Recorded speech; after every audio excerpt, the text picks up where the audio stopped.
Welcome to Education Perspectives. I am your host, Liza Holland. This is a podcast that explores the role of education in our society from a variety of lenses. Education needs to evolve to meet the needs of today and the future. Solving such huge issues requires understanding. Join me as we begin to explore the many perspectives of education. Brian Creasman, ED, currently serves as the superintendent of Flemming County Schools in Kentucky, a position he has held since 2014. As the recipient of the 2020 Kentucky Superintendent of the Year Award, Dr. Creasman proudly proclaims on all his social media accounts that he has the best job in Kentucky, reflecting his deep passion for education and leadership. Dr. Creasman brings a diverse and extensive background in education spanning rural, suburban, and urban settings. Throughout his career, he has served in various roles, including assistant superintendent, high school and middle school principal, assistant principal, instructional technologist, and classroom teacher. In addition to his administrative responsibilities, Dr. Creasman is a respected author, contributing to several notable publications. Dr. Creasman is frequently sought after to contribute his expertise to articles, books, and blogs within the field of education.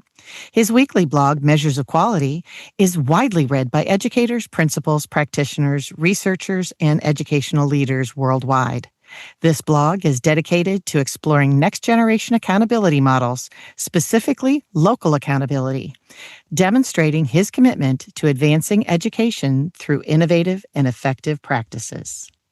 Dr. Brian Creasman, we are so delighted to have you on Education Perspectives. Thanks for being with us today. No, thank you, Liza, for having me.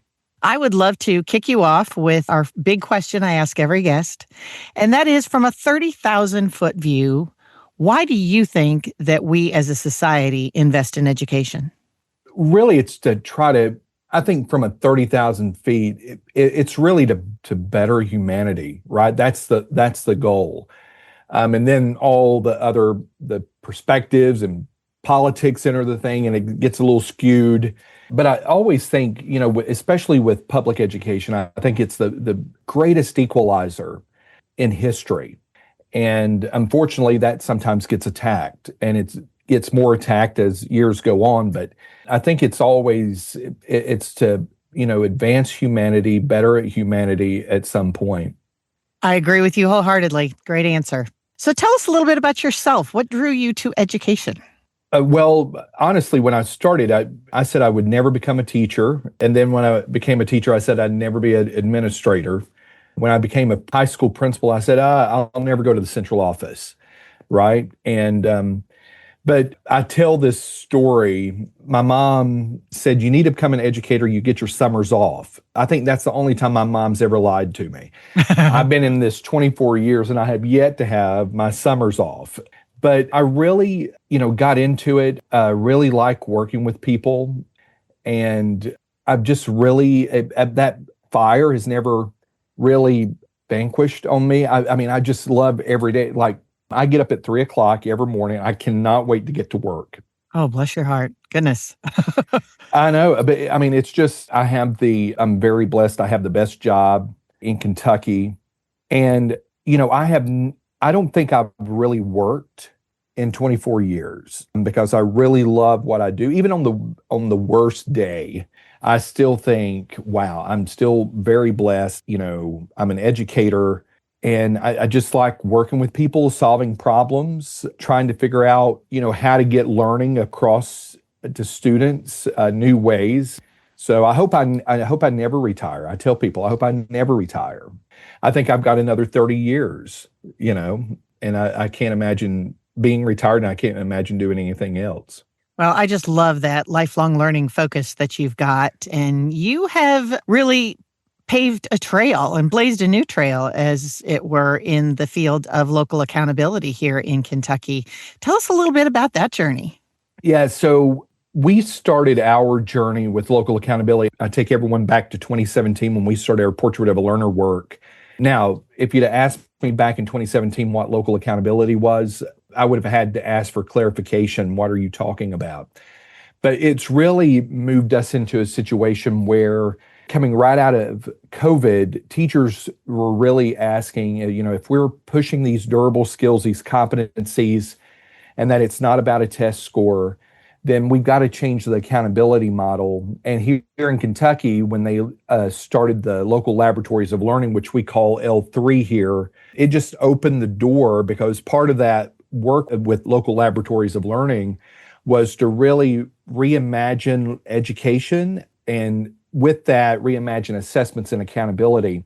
And I tell Dr. Young, Dr. Lou Young, and Dr. Glass, I talk to him still, they opened the door. We just took a bulldozer through it, because, it was just the perfect timing. We were really looking for a way to really strengthen our approach around Portrait of a Learner. Our Portrait of a Learner is behind me. And Eliza, one of the things that we tell people here in Flemming County, we have a beautiful Portrait of a Learner. However, we bring it off the walls into the classroom. So here, students have to demonstrate these competencies starting in kindergarten, going all the way through 12th grade. A student cannot graduate Flemming County High School unless they have demonstrated those competencies. And they have to have a digital portfolio. We look at that, we score it. I mean, it's really a big deal here. Ironically, last night at our October board meeting, we had a fourth grader present to the board about her website, BPI website. That's our digital portfolio. We call our Portrait of a Learner Bridge Performance Indicators. We're the covered bridge capital of Kentucky. So it's just, bridge from the past to the future and all of those things. So we really started 2017, but really speed to it in 2021. And we've been iterating since 2021. You learn a lot around this work daily. At first, people thought we were crazy for iterating like we did every year. But now you hear that word a lot with the work around local accountability, because no one's an expert in this. We're all learning this, but it's really awesome work. You really get to, public education should be local, right? We should have never have said that Washington can hold us accountable better than local people can in our local communities. And I think we really, with that loss of that proximity to really that community, this local accountability really goes at restoring transparency, restoring that trust, restoring that reciprocal accountability around education, and really says, hey, we're going to create this community that's really focused on learning and making sure our students are prepared for after high school.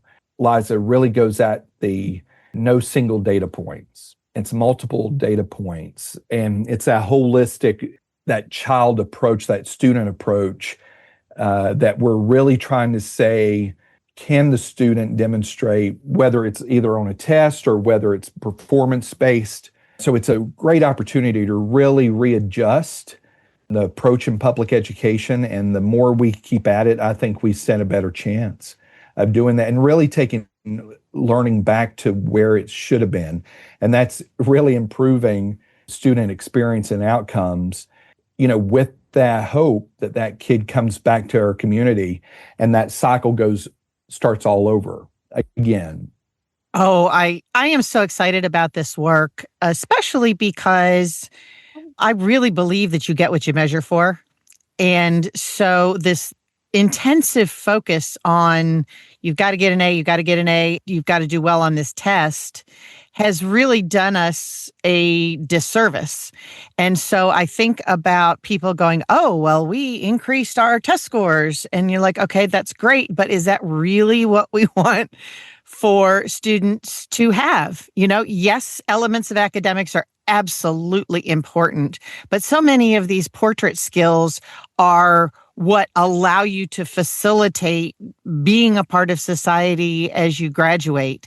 And they're a lot harder to measure. So I'm glad to hear that you're iterating and you're testing ways to get it done and, building on progress as you move along. Yeah, it is not easy. It's messy. And we learn, a multiple choice test is very easy to score. Yeah. These performance-based, you've got to have rubrics, you've got to have proficiency scales, however you want to measure that. and you've got to train, you've got to get people reacclimated to something that's not, we've really not emphasized in public education for 40 years. But Liza, back in, I think it was March, I wrote one of my blogs about the piano. And I give this analogy where for the past 40 years, what we've really done is we've taught students how to play the piano with only sheet music. What local accountability does is that they allow us to bring not only the sheet music, but we're also going to bring the piano. If that's what our goal is, to make sure we have piano players, we need a piano. So our job, I think, in public education is, yes, you will never hear me say, or probably any other superintendent say, that reading, math, and writing and science isn't important. But what we're saying, those of us that's working with this local accountability, this next generation accountability model, is that's one data point at the end of the year, typically. But what about, can this kid apply any of those skills, that knowledge, to real world? And I think it's really interesting, with the nation at risk back in 1984, we were back in this space race with China to get back to the moon or to Mars. And it'll be interesting. We're going to really test this because back in the 60s, it wasn't about a test score. It was really about those skills, and it got us to the moon. So now we've just got a lot of kids that's really focused on ABCD. How's that going to pan out when we're really competing to get back in to the moon or to Mars? And I have a feeling people are going to say they need those skills. They don't necessarily need to know how to answer A, B, C, or D. Can they apply this? So I think it's a time to really think, hey, this is a great opportunity to really challenge a 40-year status quo. Absolutely. Tell me a little bit about how you initially reached out to your community and your business community, and how are they now integrating into this new system? Are you looking at like career connected learning and that sort of thing, or how's that going? Yeah, we did this a little backwards, but I don't think there's a right way to this. So back in the fall of 2021, we actually started with students. Great. Honestly, that's fabulous. Yeah, we wanted to know, like most models, they'll go straight to the community. Right. What we wanted to know was, what are those metrics that really matter to you all, students?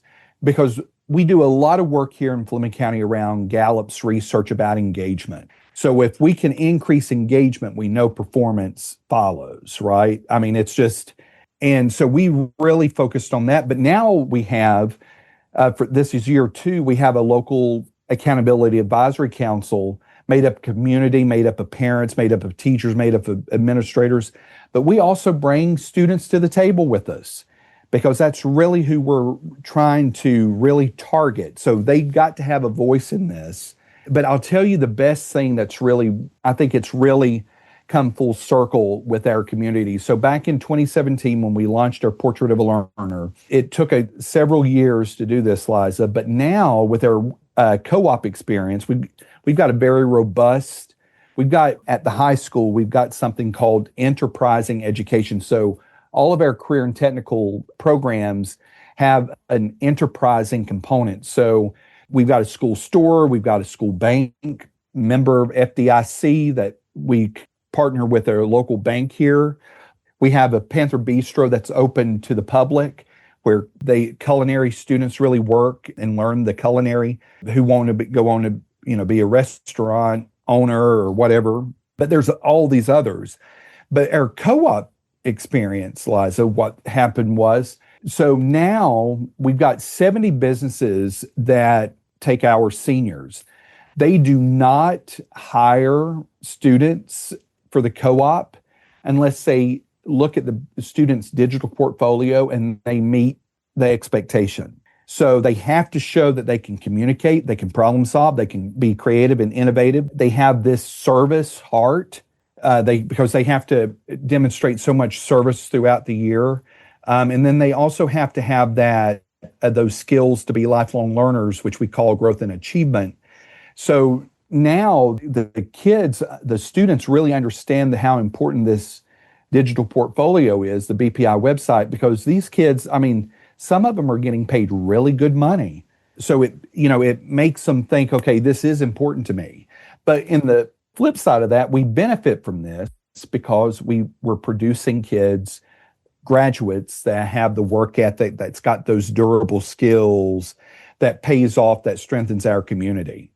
Oh, that's exciting. That's really exciting. And I'd love to dig in just a little deeper with you on the students, because I really feel that, my experience is telling me that we need to shift how we approach students. And it sounds like you're well on your way to doing that, because we need to build lifelong learners. For a very long time, school was the end. People are like, okay, I was in this learning mode. Now I'm going into work mode. But the pace of change in our entire society is such that that's not good enough anymore. It really needs to feed their innate curiosity and maybe position teachers a little more like a coach, as opposed to that sage on the stage model where they know everything and it's just all being talked at as opposed to with. Tell me a little bit about what your thought process is with the students, because it sounds like you're well on your way there. Yeah, so we take student voice really serious here in Flemming County. So all of our schools have some level, mostly medium to high level of student voice, where students are actively engaged in decision-making, some in co-creation of learning. We're trying to improve that. But Liza, it is, and I'm not the only superintendent who's heard this, I won't be the last, but when you're sitting on stage, when the Val or Sal is giving their speech, and you're sitting on stage and they talk about how they wish people would have known them for their name and for their skills and not by a test score, that should send chills down everyone's back there, because that all they're wanting is kids want to come to school to learn. Honestly, I've not seen one kindergartner who enters kindergarten, and when you talk to them about testing in third grade, do they get excited? I've not heard that. I've not seen it, will not see it either. But they do enter school really eager, really, they think it's the best thing since sliced bread. And then we start doing the status quo stuff. We start measuring them and comparing them. But really, if we can make learning there's always going to be those benchmarks, those standards, those expectations, like reading, math, and writing. That's in science, it's always going to be there. But that doesn't mean that we can't make learning about them. So one of the things with our local accountability model is we really focus on compelling evidence. So if you have one academic standard, we're looking for 5 pieces of evidence that says, hey, you've met grade level expectations in that. But one of those pieces of compelling evidence is it's got to be a performance-based activity or a real world experience. And we really try to allow students to demonstrate their readiness through skills or talents that they want to show. For instance, like artists, they may be drawing diagrams. Welders, they may be showing you how to do geometric measures through welds. I mean, it's just, we're saying, look, grades are important. I'm not saying they're not, but it's more important that you're confronted with a situation and you can access your knowledge and your skills, your experiences, your passions, and overcome that problem or that real world situation. And when they are allowed to really show themselves and they're more engaged, they're more they're probably going to perform a whole lot better. But I will give you an example of this, and you may have heard me, because anywhere I talk in Kentucky, I give this example. So back in 2019, we had a group of senior welders who would not miss a period a day of welding class. But Liza, the following period, it was senior English, and it was like maybe 2 or 3 would show up. They were going to fail their senior year because they were going to be absent. They're going to be truants. And so what we did was we went, and a welding teacher and our senior English teacher got together, And Liza, they pulled out all the literature from your typical English literature, and they pulled in, and if you look at Kentucky academic standards for 11th and 12th grade for English, they don't mention a particular text or a novel or literature. Right. So it's just, the skills that they want all 11th and 12th graders to learn here in Kentucky. We've brought the Ocean 10 manual in, which is a Lexile of 1300. So if you looked at the kids' ACT or at that time K-Prep scores, you would have thought these kids are illiterate. They can't read. But it's a funny mystery to me that they can read a OSHA 10 manual, which has got a 1300 Lexile. They got their OSHA 10 certification, and they passed senior English while the senior English teacher became a certified forklift driver. That's fabulous. I love that. They didn't miss English another day. You make it relevant. It's answering that lifelong, student question of why do we need to know this? Why are we doing this? And finding good, relevant, connected reasons can make all the difference for a student. That's phenomenal. Yeah. So here in Kentucky, obviously everyone's heard about this term vibrant learning. I mean, we talk about it all the time. So here in Flemming, there's 3 requirements that we say that's got to be right there at the foundation, the threshold of vibrant learning. There's got to be some degree of student agency. There's got to be a degree of interdisciplinary connections, that life doesn't happen in silos, so why should learning? And then that contextual learning where, you ask any kid, any student, even previous students like me, when we ask the teacher, why are we doing this? Typically what they're going to say is, oh, well, it's an academic standard, or you just need it for life, where we don't help the kid. But with vibrant learning, there's that certain degree we have to say, we're doing this because of X, Y, and Z. And we really try to make it relevant to what they may be experiencing now. So I was with the teacher yesterday, and she was working on one of these performance assessments and in math. And one of the requirements was the student had to access like one of their apps that they really like to use, like a YouTube, or I forget all the others. But they understood that, right? Hey, I get it now, and so that's what we've got to do. I think we've focused so much on one thing in public education, we've really lost the true purpose of education, and that is really that connection from the learning experience to the learner. And we've really overlooked that and lost it in translation, if you will. Oh, I would agree with you wholeheartedly. And, and you have a lot of competing interests nowadays, right? I mean, that's right. To have students walk out and go, I could have learned that in 5 minutes in a YouTube video. You're not quite up to snuff for these kids. And unfortunately, I have heard kids say that kind of a thing. But this is a huge, huge paradigm shift for schools, right? Tell us a little bit about the challenges that you faced in looking to implement this. I think the accountability is a huge factor because, again, all your administrators and your teachers and everything, they're going to rise to the level of what they're held accountable for. But this is very different. And so how are you navigating that? Yeah. So, you have in public education, you have a problem. When Kentucky, the Department of Education here in Kentucky did a lot of those town halls last year, over the year, they went to each region of Kentucky. And we knew we had a problem when we had teachers who would stand up and say, please give us a state assessment to make my course relevant. I mean, it's sort of like, it makes you stop and think, okay, where did we go wrong with this? Yeah. And I use this analogy all the time. We are moving inches here, but those inches are seismic and it's transformative. And I think I don't know if you can move faster than inches, Liza, to be honest with you, because we are really having to really reprogram this we've got to get teachers to believe in what we're saying, that, we honestly, I have not looked at a state report card since 2019.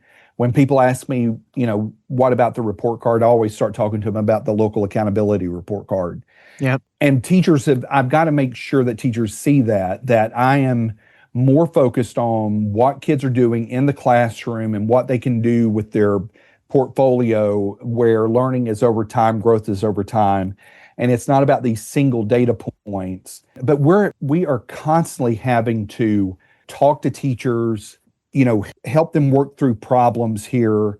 The amount of professional learning is just, it's massive, right? It's just constantly, you will find yourself in a hole looking at an abyss, and somehow you've got to figure out how to get back out of it and keep moving. Yeah. It's just a lot of trial and error, but I think that really speaks volumes to the Kentucky State Board, the Kentucky Department of Education, and also the Flemming County Board of Education, where they want us to innovate. And one of the things that the state board really communicated early was, we want you to innovate, we want you to take risk, and we've got your back. And that, for those L3 districts, because I think they really understood that what we were getting ready to try to tackle it's a huge paradigm shift, and I don't know if there's not a roadmap to where we're trying to go. I think you just go and you take your detour when you need to, and you get back on the freeway. Well, and I think that that's something that's really important for all people listening to understand, is that we have to give educators grace during this type of time frame. We've got a lot of things in the media right now about people being outraged about the expenses on professional development. And I'm like, oh my gosh, people, that is one of the most important things for us to invest in, is that these teachers who are teaching our next generations are able to learn and understand. Obviously, you hear tons of stories about PD and one's not important versus another, whatever. But the reality is, we are asking our teachers and even, our teacher prep courses need to realize that they are preparing for an entirely different world of teaching in order to be able to keep pace with change in what society needs. And we need to be lifelong learners as well, right? Yeah. The good thing is, we're very fortunate. We are about 20 minutes from Morehead State University. Oh, perfect. And we've got a great relationship with the University of Kentucky. They're only about 45 minutes away. But you can go into one of our world history classes out at the high school, and you'll see 4 student teachers, Liza, because Dr. Literal he has taken this vibrant learning to a whole different level. But the College of Education at Morehead realizes the shift that's happening, that they're going to have to prepare those future teachers to be able to transition seamlessly into the classroom as much as possible. And it can't be, hey, we're going to give you a script, you're just going to read a no.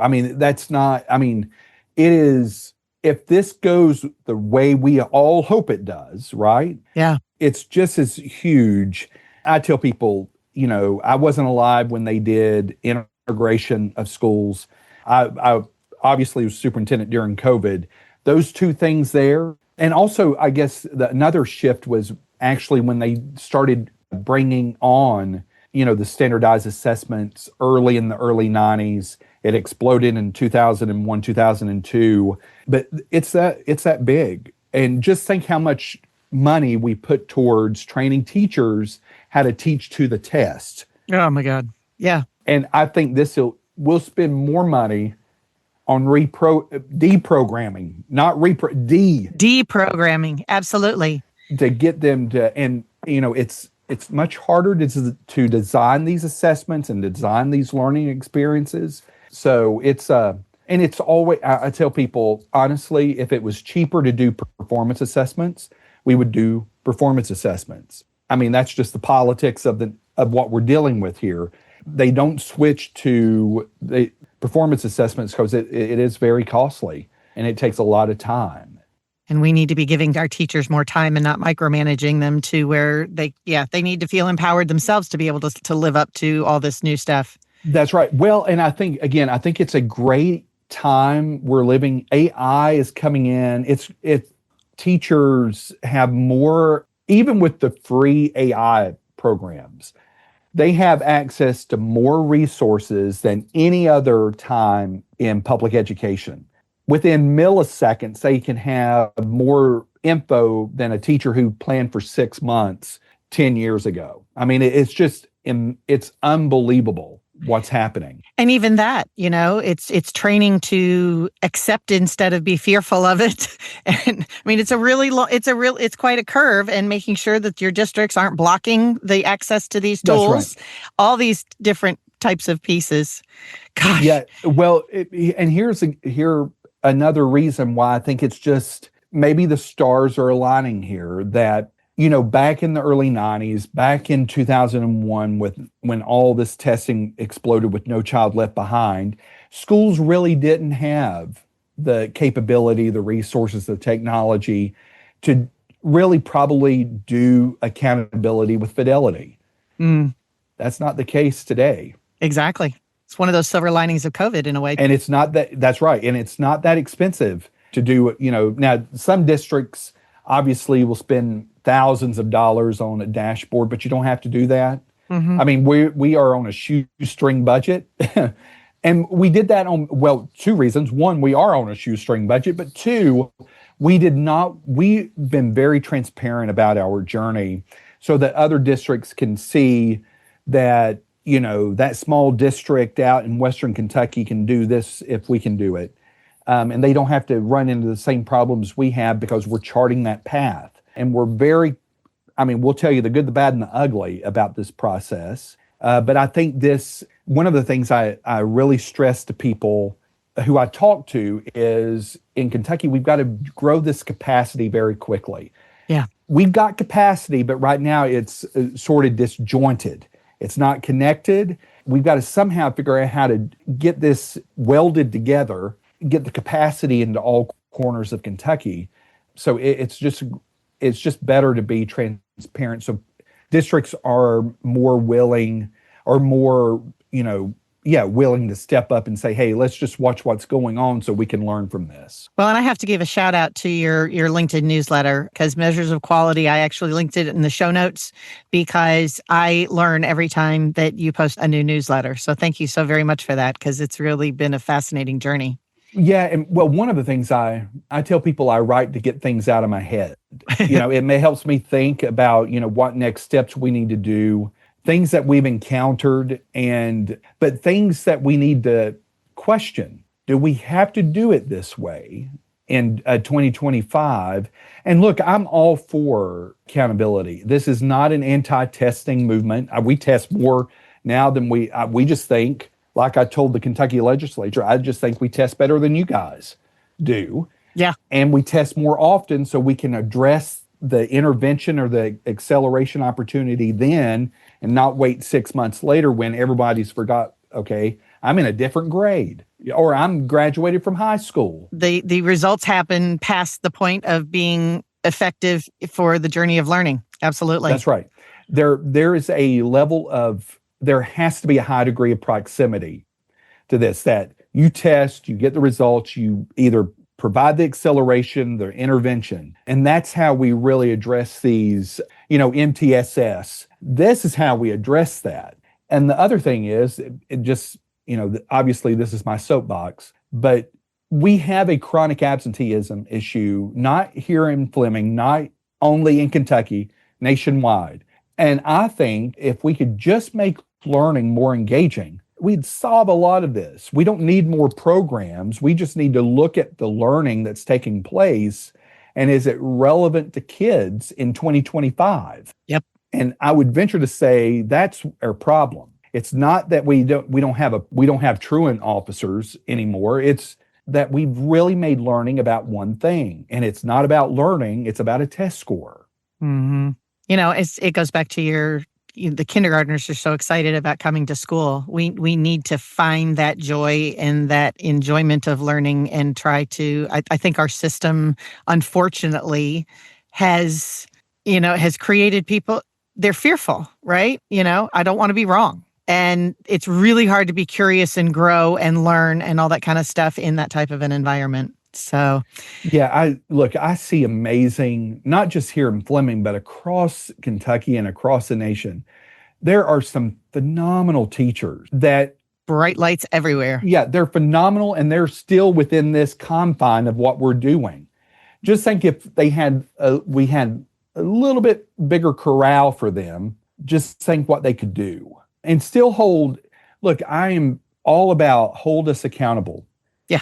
But what we're holding us accountable for right now, it is a product of 1984, a nation at risk. We're almost 50 years. Yeah, it's the same type of a thing and only exacerbated. And if you look at the employer's part of things, the top skills that they want are not reading and writing.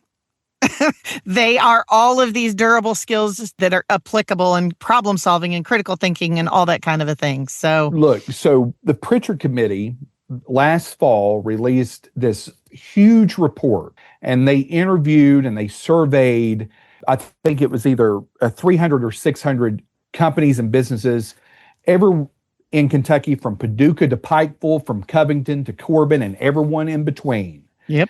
And the number one skill those employers were looking for, now you're talking to Toyota, you're talking to a GM down there at the Corvette place in Bowling Green, they're looking for durable skills. Yep.